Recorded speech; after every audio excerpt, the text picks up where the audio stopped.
پہاڑی زبان میں اپڈیٹ سنیے۔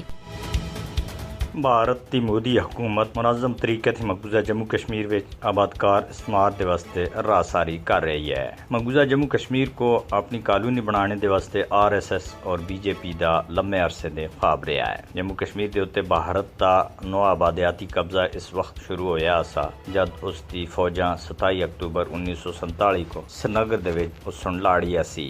بھارت سن 1947 تے کشمیر کو اپنی کالونی سمجھ رکھیا ہویا ہے۔ مودی حکومت دا 5 اگست 2019 دا غیر قانونی اقدام کشمیر کو نو آبادیاتی بنانے دی طرف ایک اور قدم آسا۔ نئی دہلی نہ صرف کشمیریوں کو بیکار کرنے دی منصوبہ بندی کر رہی ہے بلکہ انہاں دی پہچان تھی بھی محروم کر رہی ہے۔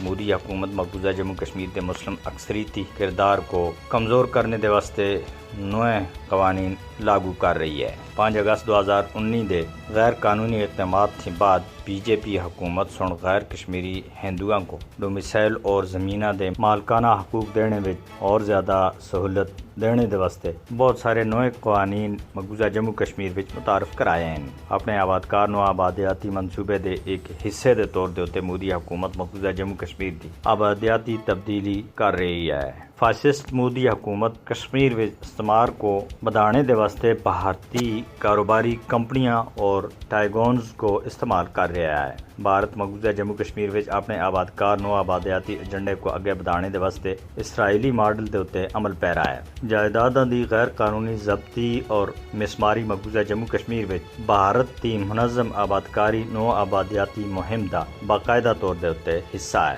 بھارت دی فاشسٹ مودی حکومت دا اصل مقصد جموں کشمیر وچ مسلم شناخت کو ختم کرنا اور ہندو تہذیب کو قائم کرنا ہے۔ مقبوضہ جموں کشمیر وچ بھارتی حکومت دے نو آبادیاتی اقدامات اقوام متحدہ دی قرارداداں دی بھی سراسر خلاف ورزی ہے۔ عالمی برادری کو مقبوضہ جموں کشمیر وچ بھارتی آبادکار نو آبادیاتی منصوبے دا نوٹس کرنے دے واسطے جاگنے دی ضرورت ہے۔